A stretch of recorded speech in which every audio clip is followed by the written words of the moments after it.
السلام علیکم ورحمۃ اللہ وبرکاتہ۔ 7 سال بعد پردیس سے لوٹا تو میری بیوی کی ماں اے سی والے کمرے میں بیٹھ کر اخروٹ کھا رہی تھی اور میری ماں باہر گرمی میں بریانی کا دیچکا چڑھا کر کھڑی تھی، جبکہ میری بیوی میری ماں کو باتیں سنا رہی تھی۔ اپنی ماں کو بیوی کے حوالے کر کے آیا تھا، لیکن اس کا خاندان اس گھر میں عیش کر رہا تھا اور میری ماں ذلیل ہو رہی تھی۔ میں نے اپنی بیوی کو فون کیا اور کہا کہ ذرا باہر آؤ۔ جیسے ہی وہ باہر آئی میرے قدموں میں گر گئی، کیونکہ میں نے سب کے سامنے میں نے بڑی محبت سے اپنی بیوی کے دونوں ہاتھ پکڑے، پھر اسے اپنے سامنے بٹھا کر اس کی آنکھوں میں دیکھتے ہوئے کہا کہ میں اپنی ماں کو تمہارے حوالے کر کے جا رہا ہوں۔ میری ماں کا بہت زیادہ خیال رکھنا۔ میری بیوی شمع میری طرف دیکھ کر مسکرا کر دیکھنے لگی، پھر اس نے بڑے اعتماد سے کہا، آپ کی ماں آپ کے لیے جنت ہے، پھر میں آپ کی جنت کا خیال کیوں نہیں رکھوں گی؟ آپ بے فکر ہو کر جائیں، مجھ پر دوہرا امتحان ضرور ہے۔ ایک طرف آپ کی ماں اب میری امانت ہے، دوسری طرف آپ سے دوری بھی مجھے برداشت کرنی ہے، مگر میں یہ امتحان ضرور پاس کر لوں گی، کیونکہ اس کے بعد ہماری زندگی میں صرف خوشیاں ہی خوشیاں ہوں گی۔ میں نے اس کے دونوں ہاتھ اپنی آنکھوں سے لگا لیے، میری آنکھوں سے بے اختیار آنسو نکل آئے۔ میں نے بھاری آواز میں کہا، مجھے تم پر خود سے بھی زیادہ بھروسہ ہے۔ میری امی کا بہت خیال رکھنا، انہیں کبھی یہ محسوس نہ ہونے دینا کہ ان کا بیٹا ان سے دور ہے۔ شمع نے محبت سے میری طرف دیکھا، پھر آہستہ آواز میں بولی، آپ کو تو معلوم ہے میں بھی اپنے گھر کی اکلوتی اولاد ہوں۔ شادی سے پہلے میں ہی کماتی تھی، پھر آپ سے شادی کے بعد میں نے کام چھوڑ دیا۔ میرا کوئی بھائی بھی نہیں ہے، صرف ایک بہن ہے جس کی شادی ہو چکی ہے۔ میں اپنی امی بھی گھر میں اکیلی رہتی ہیں، مجھے ان کی بھی فکر رہتی ہے۔ میں نے فوراً اس کا ہاتھ دبا کر کہا، کوئی مسئلہ نہیں، تم اپنی امی کا بھی خیال رکھنا، میں باہر سے پیسے بھیجتا رہوں گا، تم دونوں گھروں کی کو سنبھال لینا۔ مجھے معلوم ہے یہ ذمہ داری آسان نہیں ہے، مگر مجھے تم پر پورا یقین ہے۔ شمع نے ہلکی مسکراہٹ کے ساتھ سر ہلا دیا، مگر اس کی آنکھوں میں چھپے ہوئے آنسو میں صاف دیکھ سکتا تھا۔ وہ مجھے رخصت کرتے ہوئے مضبوط بننے کی کوشش کر رہی تھی، مگر دل سے ٹوٹ رہی تھی۔ میں بھی اندر ہی اندر بکھر رہا تھا، مگر مجبوری انسان سے وہ سب کچھ کروا لیتی ہے جو وہ کبھی سوچ بھی نہیں سکتا۔ بات دراصل یہ تھی کہ میرا نام محمد حنیف تھا، میں پاکستان میں ایک اچھی نوکری کر رہا تھا، میری آمدنی بھی بری نہیں تھی، ہماری زندگی سکون سے گزر رہی تھی۔ شادی کو بھی صرف 1 سال ہوا تھا۔ میں اپنی پسند سے شمع کو بیاہ کر لایا تھا۔ میری امی نے میری خوشی کو اپنی خوشی سمجھا تھا، انہوں نے کبھی شمع پر کوئی اعتراض نہیں کیا، نہ اس کے خاندان کو لے کر کوئی بات کی، نہ کبھی اسے احساس دلایا کہ وہ اس گھر میں نئی ہے، بلکہ انہوں نے اسے شروع سے ہی بیٹی کا مقام دیا تھا۔ شمع بھی میری امی کی اتنی خدمت کرتی تھی کہ کبھی کبھی مجھے لگتا تھا شاید وہ اپنی ماں سے بھی زیادہ میری امی کا خیال رکھتی ہے۔ اسی وجہ سے ہمارے گھر میں بہت محبت رہی، سکون رہا، احترام رہا، مگر انسان کی زندگی ہمیشہ ایک جیسی نہیں رہتی۔ ایک دن اچانک ہمیں ایک ایسا سچ معلوم ہوا جس نے ہمارے پیروں تلے سے زمین نکال دی۔ ہمیں پتہ چلا کہ جس گھر میں ہم رہ رہے تھے وہ گھر میرے مرحوم والد نے کئی برس پہلے گروی رکھ دیا تھا۔ اس وقت شاید انہیں کسی مجبوری نے ایسا کرنے پر مجبور کیا ہوگا، مگر وہ اس قرضے کو واپس ادا نہ کر سکے۔ پھر ان کی وفات ہو گئی اور اس کے بعد یہ بات بھی کسی کو معلوم نہ ہو سکی۔ اب اچانک وہ لوگ تمام کاغذات لے کر ہمارے سامنے آ گئے، جن کے پاس میرے والد کا لکھا ہوا اقرار نامہ موجود تھا۔ انہوں نے صاف الفاظ میں کہہ دیا تھا کہ اگر 6 مہینوں کے اندر اندر قرضہ واپس نہیں کیا گیا تو وہ قانونی طور پر ہمارا گھر اپنے قبضے میں لے لیں گے، اور گھر صرف اینٹوں اور سیمنٹ سے بنی ہوئی عمارت نہیں تھا، وہ میرے والد کی ساری زندگی کی محنت تھا، ان کے خوابوں کی تعبیر تھا۔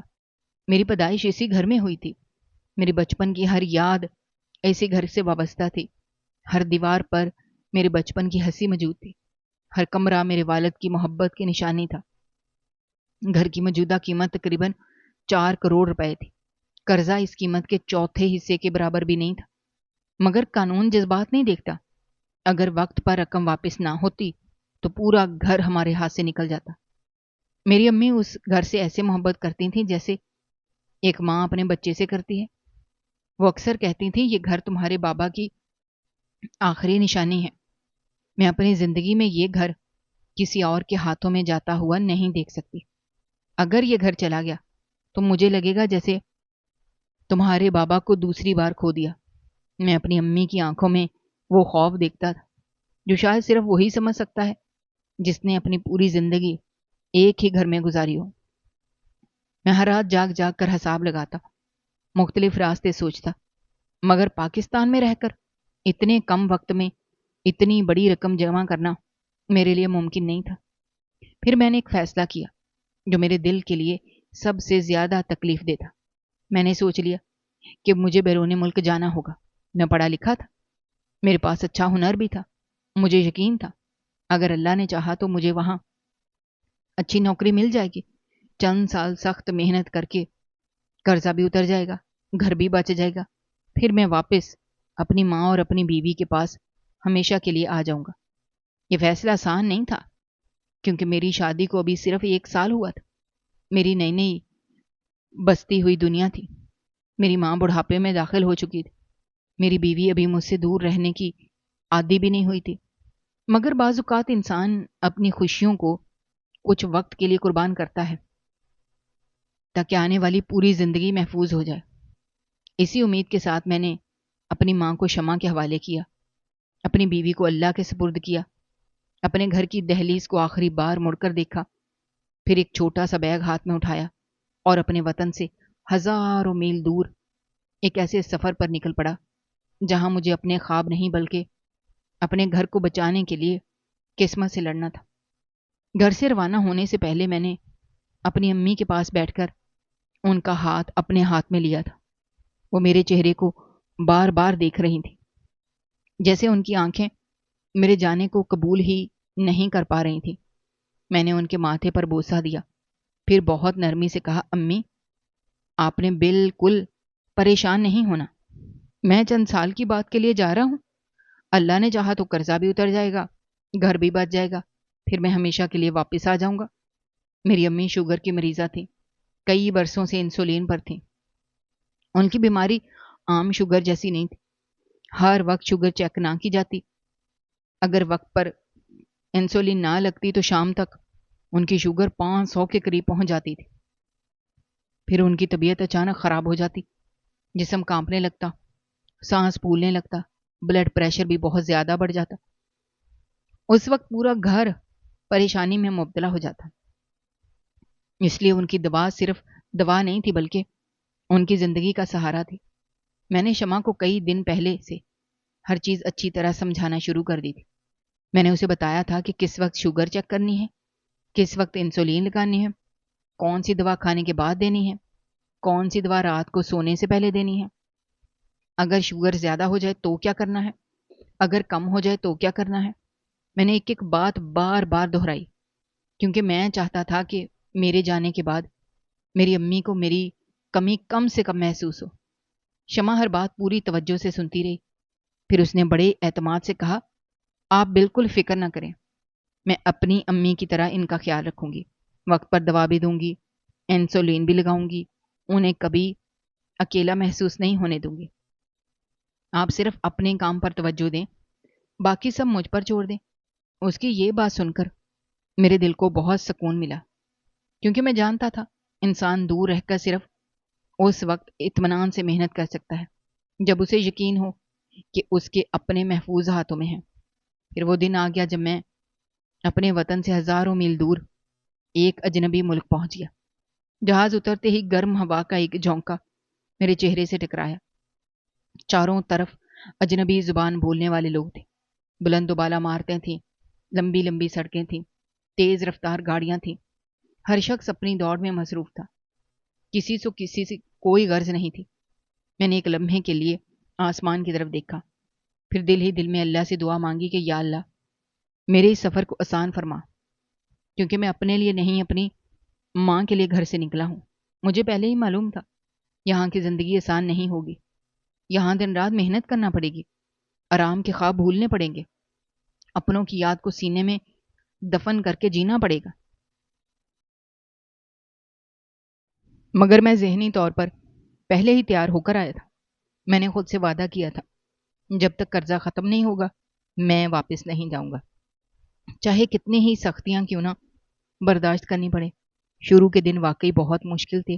صبح سورج نکلنے سے پہلے کام پر جانا، پھر شام ڈھلے کے بعد واپس آنا۔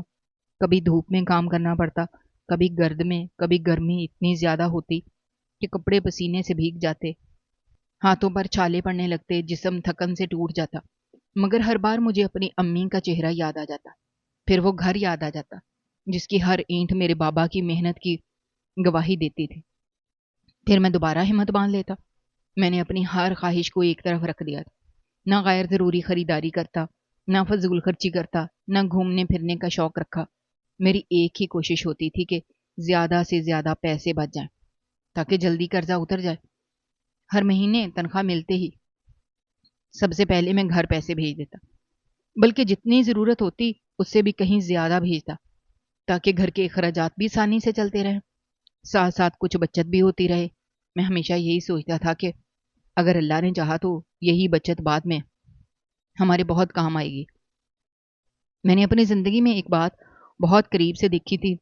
لوگ اکثر کہتے تھے کہ اگر کوئی آدمی باہر کے ملک چلا جائے پھر اس کے پیچھے پیسے سنبھالنے والا کوئی سمجھدار انسان موجود ہو تو وہ چند سالوں میں اپنی قسمت بدل لیتا ہے، مگر اگر پیچھے کوئی دیکھنے والا نہ ہو انسان ساری زندگی محنت کرتا رہتا ہے پھر بھی خالی ہاتھ رہ جاتے ہیں۔ میں نے ایسے کئی لوگ دیکھے تھے جو 15 20 سال بیرون ملک رہے، خوب کمایا، مگر جتنا کمایا سب اپنی عیاشیوں میں اڑا دیا۔ کبھی نئی گاڑی خرید لی، کبھی مہنگا موبائل لے لیا، کبھی چھٹی پر سیر سپاٹے کرتے رہے، پھر جب وطن واپس آئے تو نہ اپنا گھر تھا، نہ کوئی کاروبار، بچت نہ سکون۔ اس کے برعکس میں نے ایسے لوگ بھی دیکھے تھے جن کی بیویاں یا والدین پیچھے ہر روز پیسہ سنبھال کر رکھتے تھے۔ وہ لوگ چند سال بعد واپس آئے تو کسی نے گھر بنا لیا، کسی نے کاروبار شروع کر لیا، کسی نے زمین خرید لی۔ ان کی محنت انہیں ایک نئی زندگی دے گئی۔ میں جب بھی یہ مثالیں دیکھتا تو میرے دل میں شمع کے لیے احترام اور بھی بڑھ جاتا، کیونکہ مجھے اس پر پورا بھروسہ تھا۔ وہ پڑھی لکھی بھی تھی، سمجھدار بھی تھی، ذمہ دار بھی تھی۔ میں جانتا تھا میری ایک ایک کمائی ہوئی رقم وہ امانت سمجھ کر سنبھالے گی، اسی لیے میں ہر مہینے بلا جھجک سارے پیسے اس کے اکاؤنٹ میں بھیج دیتا تھا۔ ایک دن میں نے فون پر اس سے کہا، امی کے کمرے میں گرمی بہت زیادہ ہوتی ہے، میری طرف سے فوراً وہاں اے سی لگوا دو۔ جب تک میں واپس نہیں آتا تم بھی امی کے کمرے میں سو جایا کرو، انہیں بھی سہارا رہے گا، تمہیں بھی آسانی رہے گی۔ پھر جب میں واپس آؤں گا تو اپنے کمرے میں بھی اے سی لگوا لیں گے۔ شمع نے فوراً کہا، جی آپ بالکل فکر نہ کریں، میں آج ہی یہ کام کروا دیتی ہوں۔ چند دن بعد اس نے مجھے تصویریں بھی بھیجی۔ امی اپنے کمرے میں بیٹھی تھی، دیوار پر نیا اے سی لگا ہوا تھا، کمرہ پہلے سے کہیں زیادہ آرام دہ لگ رہا تھا۔ امی کے چہرے پر ہلکی مسکراہٹ تھی، وہ شاید مجھے یاد کر رہی تھی، مگر ان کی آنکھوں میں اطمینان بھی نظر آ رہا تھا۔ وہ تصویریں دیکھ کر میرے دل سے ایک بار بڑا بوجھ اتر گیا۔ میں نے فون کو سینے سے لگا لیا، پھر دل ہی دل میں اللہ کا شکر ادا کیا، میری ماں آرام میں ہے، میری بیوی اپنا وعدہ نبھا رہی ہے۔ مگر گھر کے دونوں سب سے قیمتی رشتے ایک دوسرے کا سہارا بنے ہوئے ہیں۔ یہی سوچ کر میں پہلے سے بھی زیادہ محنت کرنے لگا، کیونکہ اب مجھے یقین تھا میری غیر موجودگی میں میرا گھر محفوظ ہاتھوں میں ہے۔ میری امی سے بھی باقاعدگی سے بات ہوتی، ہفتے میں 2 3 مرتبہ ضرور ان کی بات سن لیتا۔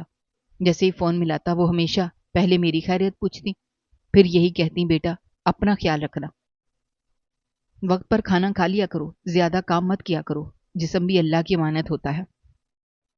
میں ہر بار ان سے ان کی طبیعت کے بارے میں پوچھتا، شوگر کتنی ہے، انسولین وقت پر لگ رہی ہے، دوا ختم تو نہیں ہوئی؟ وہ ہمیشہ ایک ہی جواب دیتی، سب کچھ ٹھیک ہے، اللہ کا شکر ہے، شمع میرا بہت خیال رکھتی ہے، تم بالکل فکر نہ کرو، اپنے کام پر توجہ دو، اللہ نے چاہا تو سب آسان ہو جائے گا۔ ان کی آواز میں ہمیشہ ایک عجیب سا سکون محسوس ہوتا۔ وہ جان بوجھ کر کبھی اپنی تکلیف کا ذکر نہیں کرتی تھی، کیونکہ وہ جانتی تھی اگر میں پریشان ہو گیا تو وہاں اطمینان سے کام نہیں کر سکوں گا۔ اس لیے وہ ہر بار یہی کہتی کہ میں بالکل ٹھیک ہوں، تم اپنے مقصد سے پیچھے مت ہٹنا، اللہ محنت کرنے والوں کو کبھی ضائع نہیں کرتا۔ شمع سے تو میری روزانہ بات ہوتی تھی، کبھی ویڈیو کال پر، کبھی عام فون پر، کبھی وہ مجھے گھر کے چھوٹے چھوٹے مناظر دکھاتی، کبھی امی کو فون دیتی، کبھی اپنے ہاتھوں میں بنائے ہوئے کھانے کی تصویر بھیج دیتی، کبھی کہتی آج امی نے مجھے ایک نئی دعا سکھائی ہے، کبھی ہنس کر بتاتی آج امی نے میری پسند کی سبزی بنائی تھی۔ پھر دونوں مل کر میرا ذکر کرتی رہیں۔ میری بھی عادت بن گئی تھی، جیسے ہی کام سے فارغ ہوتا سب سے پہلے شمع کو فون کرتا۔ میں پہلے گھر کے بارے میں پوچھتا، آج دن کیسا گزرا، پھر اس کی اپنی طبیعت پوچھتا، پھر اس کی امی کی خیریت معلوم کرتا، کیونکہ میں جانتا تھا وہ بھی گھر میں اکیلی ہوتی ہیں۔ اس کے بعد اپنی امی کے بارے میں تفصیل سے پوچھتا، شوگر کتنی رہی، دوا وقت پر لی یا نہیں۔ پھر جب مجھے ہر طرف سے اطمینان ہو جاتا تب ہماری باتیں آہستہ آہستہ محبت کی طرف چلی جاتی۔ ہم دونوں کبھی پرانی باتیں یاد کرتے، کبھی اپنی پہلی ملاقات کا ذکر کرتے، کبھی مستقبل کے خواب دیکھتے، کبھی اس دن کی بات کرتے جب میں واپس آؤں گا۔ شمع اکثر کہتی، میں نے آپ کے واپس آنے کے بعد بہت سی جگہوں پر جانا ہے، آپ مجھے کہیں گھمانے نہیں لے کر گئے ابھی تک۔ پھر خود ہی ہنسنے لگتی، میں بھی مسکرا دیتا، پھر کہتا بس تھوڑا سا اور صبر کر لو، اس کے بعد جتنی خوشیاں رہ گئی ہیں سب پوری کریں گے۔ مجھے اس کی بہت یاد آتی تھی، وہ صرف میری بیوی نہیں تھی بلکہ میری پسند بھی تھی۔ میں نے اسے اپنی مرضی سے زندگی کا ساتھی بنایا تھا، اسی لیے اسے دوری مجھے ہر گزرتے دن کے ساتھ زیادہ محسوس ہونے لگی تھی۔ کئی مرتبہ رات کو کام سے واپس آ کر اس کی بھیجی ہوئی تصویریں دیکھتا رہتا، کبھی ہماری شادی کی تصویر دیکھ لیتا، کبھی امی کے ساتھ اس کی تصویر دیکھ کر دل کو تسلی دیتا کہ اللہ کا شکر ہے دونوں ایک دوسرے کا سہارا بنی ہوئی ہیں۔ اس طرح وقت خاموشی سے گزرتا چلا جا رہا تھا۔ ہر نیا دن پچھلے دن سے زیادہ محنت لے کر آتا، مگر ہر گزرتا دن مجھے میرے مقصد کے بھی قریب لے کر رہا تھا۔ کئی مرتبہ دل چاہتا کہ چند دن کے لیے صحیح پاکستان چلا جاؤں، اپنی ماں کو گلے لگا لوں، شمع کے ساتھ کچھ وقت گزار لوں، اپنے گھر کی دہلیز پر بیٹھ کر سکون کا سانس لے لوں۔ مگر پھر میں حساب لگاتا تو حقیقت سامنے آ جاتی۔ واپسی کے ٹکٹ کا خرچ الگ تھا، وہاں جا کر چند ہفتے رہنے کے اخراجات الگ تھے، پھر دوبارہ واپس آنے کا خرچ الگ۔ اگر میں ایسا کرتا تو قرضہ اترنے میں کئی مہینے اور لگ جاتے۔ اس لیے میں اپنے دل کو سمجھا لیتا تھا کہ ابھی جذبات سے زیادہ مقصد اہم ہے۔ ابھی اگر میں کمزور پڑ گیا شاید بعد میں ساری زندگی پچھتانا پڑے۔ پہلی قسط میں نے جان بوجھ کر بہت بڑی بھیجی تھی تاکہ جن لوگوں کے پاس ہمارے گھر کے کاغذات تھے انہیں یقین ہو جائے کہ واقعی رقم واپس کرنا چاہتا ہوں۔ وہ لوگ مالی طور پر خود بھی مضبوط تھے، اس لیے انہوں نے میری نیت دیکھ کر باقی رقم قسطوں میں لینے پر رضامندی ظاہر کر دی۔ میرے لیے کسی نعمت سے کم نہیں تھا، کیونکہ اگر وہ انکار کر دیتے شاید میرا سب کچھ ختم ہو جاتا۔ اب ہر مہینے باقاعدگی سے قسط بھی جا رہی تھی، کسی مہینے ایک دن کی بھی دیر نہیں ہونے دیتا تھا۔ میں اپنی ہر ضرورت روک لیتا مگر قسط وقت پر ضرور بھیجتا، کیونکہ مجھے معلوم تھا یہی میری سب سے بڑی ذمہ داری ہے۔ میں نے اپنے دل میں ایک پکا فیصلہ کر لیا تھا کہ جب تک آخری قسط ادا نہیں ہو جاتی میں وطن واپس نہیں جاؤں گا، چاہے کتنا ہی دل کیوں نہ تڑپے، چاہے کتنی یاد کیوں نہ آئے، چاہے کتنی تنہائی کیوں نہ ستائے، میں اپنے مقصد سے پیچھے نہیں ہٹوں گا۔ پہلے بابا کی آخری نشانی کو مکمل طور پر آزاد کرواؤں گا، پھر اپنی ماں کے ہاتھ چوموں گا، پھر شمع کو ہمیشہ کے لیے اپنے ساتھ لے کر ایک نئی زندگی شروع کروں گا۔ اور اس دن مجھے یقین تھا کہ میری ہر قربانی، ہر آنسو، ہر رات کی محنت اپنی اصل قیمت ضرور وصول کر لے گی۔ میں نے اپنی پہلی چند تنخواہوں میں سے کچھ رقم بچائی، پھر بڑی محبت سے اپنی امی کے لیے سونے کے کنگن خریدے۔ میرے دل میں ایک ہی خواہش تھی، میری ماں کی کلیاں ہمیشہ بھری رہیں۔ وہ ساری زندگی دوسروں کے لیے جیتی رہی تھی، کبھی اپنے لیے کچھ نہیں مانگا تھا۔ اس لیے مجھے محسوس ہوا کہ یہ چھوٹا سا تحفہ شاید میرے دل کی محبت ان تک پہنچا دے۔ پارسل بھیجنے سے پہلے میں نے شمع کو فون کیا، پھر اس سے کہا کہ میں نے امی کے لیے سونے کے کنگن بھیجے ہیں۔ میری ماں کی کلائیاں خالی اچھی نہیں لگتی، اس لیے یہ ان کے لیے ہے۔ تمہارے لیے بھی ضرور بھیجوں گا، مگر 2-4 مہینے بعد، ابھی قرضہ بھی ادا کرنا ہے، کچھ اور ذمہ داریاں بھی ہیں۔ شمع نے مسکرا کر کہا، کوئی بات نہیں، مجھے آپ سے کوئی شکوہ نہیں ہے، میں سمجھ سکتی ہوں آپ پہلے امی کا خیال رکھنا چاہتے ہیں۔ میں نے کہا جیسے ہی پارسل میرے فوراً امی کو پہنا دینا۔ اس نے کہا بالکل، آپ بے فکر رہیں، میں خود ان کے ہاتھوں میں پہناؤں گی۔ اس جواب کے بعد میرا دل مطمئن ہو گیا۔ چند دن گزرے، پھر ایک شام حسب معمول میں نے اسے ویڈیو کال کی۔ وہ میرے سامنے بیٹھی تھی۔ شروع میں میری نظر اس کے چہرے پر رہی، پھر اچانک میری نظر اس کی کلائیوں پر جا کر رک گئی۔ میرے بھیجے ہوئے وہی سونے کے کنگن اس کے ہاتھوں میں تھے۔ میں چند لمحے خاموش رہ گیا، مجھے یقین نہیں آ رہا۔ میں نے غور سے دوبارہ دیکھا، پھر آہستہ سے پوچھا، شمع، یہ تو وہی کنگن ہے جو میں نے امی کے لیے بھیجے تھے نا؟ وہ ایک لمحے کے لیے گھبرا گئی۔ اس کے چہرے کا رنگ بدل گیا، مگر اگلے ہی لمحے اس نے خود کو سنبھال لیا۔ پھر جلدی سے بولی، ہاں یہی ہیں، امی کو چھوٹے ہو گئے اس لیے میں نے پہن لیے۔ میں نے حیرت سے کہا، چھوٹے کیسے ہو گئے؟ میں نے تو پورا حساب لگا کر بنوائے تھے۔ مجھے اپنی ماں کی کلائی کا سائز اچھی طرح معلوم ہے۔ وہ فوراً بولی، ارے آپ کو کیا پتا، یہاں آ کر امی کا وزن کافی بڑھ گیا ہے، ان کے بازو پہلے سے موٹے ہو گئے ہیں، اسی لیے انہیں نہیں آئے۔ میں چند لمحے سوچتا رہا، پھر دل میں آیا کہ شاید واقعی ایسا ہی ہوگا، کیونکہ انسان کی صحت بدل بھی جاتی ہے۔ میں نے کہا، ہاں یہ بھی ہو سکتا ہے۔ ایک کام کرنا، یہ کنگن امی کے پاس رکھوا دو، آخر یہ میں نے انہی کے لیے خریدے ہیں۔ جب میں واپس آؤں گا تو تھوڑے پیسے اور ملا کر بڑے کروا دوں گا، مگر تم انہیں مت پہنو، کیونکہ جس کی جو چیز ہوتی ہے وہ اسی کے پاس اچھی لگتی ہے۔ اس نے ہلکی مسکراہٹ کے ساتھ کہا، ٹھیک ہے، جیسا آپ کہیں۔ مگر اس کے بعد اچانک اس کے چہرے کے تاثرات بدل گئے۔ پھر اس نے ماتھے پر ہاتھ رکھا، بولی، میرے سر میں بہت درد ہے، مجھے سونا ہے۔ میں نے حیرت سے کہا کہ ابھی تو ہمیں بات کرتے صرف 5 منٹ ہوئے ہیں۔ وہ بولی، آج طبیعت ٹھیک نہیں ہے، پھر بات کریں گے۔ اس کے لہجے میں ایسی بیزاری تھی جو پہلے کبھی محسوس نہیں ہوئی تھی۔ میں نے فوراً کہا، ٹھیک ہے، آرام کر لو، اپنا خیال رکھنا۔ پھر میں نے خود ہی فون بند کر دیا۔ فون بند ہونے کے بعد چند لمحے تک میں اسی کے بارے میں سوچتا رہا، پھر خود ہی اپنے دل کو سمجھا لیا کہ شاید واقعی تھک گئی ہوگی، آخر گھر کے کام بھی تو ہوتے ہیں، امی کی دیکھ بھال بھی کرتی ہے، انسان کبھی کبھی تھک ہی جاتا ہے۔ میں اس وقت اپنی دنیا میں بیٹھا یہی سمجھ رہا تھا کہ میرے گھر میں سب کچھ پہلے کی طرح ٹھیک چل رہا ہے، میری امی محفوظ ہیں، میری بیوی اپنا وعدہ نبھا رہی ہے، میری محنت صحیح جگہ لگ رہی ہے، مگر حقیقت اس سے بالکل مختلف تھی۔ مجھے ذرا بھی اندازہ نہیں تھا کہ جس گھر کو میں محفوظ سمجھ کر ہزاروں میل دور بیٹھا ہوں، اسی گھر کے اندر میری ماں خاموشی سے ظلم برداشت کر رہی ہے۔ وہ ماں جس کے بارے میں شمع ہر روز مجھے یقین دلاتی تھی کہ وہ ان کا بہت خیال رکھتی ہے، حقیقت میں اس سے گھر کے زیادہ تر کام کروائے جا رہے تھے۔ میری شوگر کی مریضہ ماں کبھی جھاڑو لگا رہی ہوتی، کبھی برتن دھو رہی ہوتی، کبھی کپڑے طے کر رہی ہوتی، کبھی باورچی خانے میں کھڑی کھانا بنا رہی ہوتی، حالانکہ ڈاکٹر نے انہیں زیادہ دیر کھڑے رہنے سے منع بھی کیا تھا۔ ادھر میں ہر مہینے خون پسینہ ایک کر کے پیسے بھیج رہا تھا تاکہ میری ماں سکون سے رہ سکیں، مگر انہیں پیسوں پر شمع کی اپنی ماں، اس کی بہن اور اس کا بہنوئی آرام کر رہے تھے، کی زندگی گزار رہے تھے۔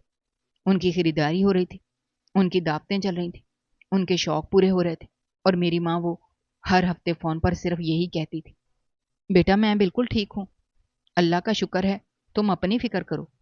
ان کی آواز میں ہمیشہ اطمینان ہوتا تھا، کیونکہ وہ نہیں چاہتی تھی کہ ان کا بیٹا ہزاروں میل دور بیٹھ کر بے بس ہو جائے۔ مجھے اس وقت تک حقیقت کا معمولی سا بھی احساس نہیں تھا۔ میں تو یہ سمجھ رہا تھا کہ میری زندگی کی سب سے قیمتی امانت محفوظ ہاتھوں میں ہے، جبکہ میرے اپنے گھر کے اندر خاموشی سے ایک ایسی داستان لکھی جا رہی تھی جس کا تصور بھی میں نے کبھی نہیں کیا تھا۔ ایک دن شام کے وقت میں اپنے کمرے میں بیٹھا حساب کتاب دیکھ رہا تھا، اچانک میرے فون کی گھنٹی بجی۔ میں نے دیکھا کال پاکستان سے میرے ایک پرانے دوست کی تھی، وہی دوست جو میرے محلے میں رہتا تھا، اور میرے جانے سے پہلے میں نے خود اس سے کہا تھا کہ یار تم دوست بھی ہو تو محلے دار بھی ہو، کبھی کبھی میرے گھر پر نظر رکھ لیا کرنا، اگر کوئی ضرورت ہو یا کوئی مسئلہ نظر آئے تو مجھے ضرور بتا دینا۔ میں نے فوراً فون اٹھایا، پھر سلام دعا کے بعد وہ چند لمحے خاموش رہا، جیسے کسی بات کو کہنے میں ہچکچا رہا ہو، پھر اس نے آہستہ سے کہا، نہیں ایک بات پوچھوں، مگر برا مت ماننا۔ میں نے ہنس کر کہا، یار ایسی کیا بات ہو گئی، پوچھو۔ وہ بولا، دیکھ میں صرف اس لیے بتا رہا ہوں کیونکہ تم نے جاتے وقت خود مجھ سے کہا تھا تمہارے گھر کا بھی خیال رکھوں، اس لیے مجھے کچھ نظر آیا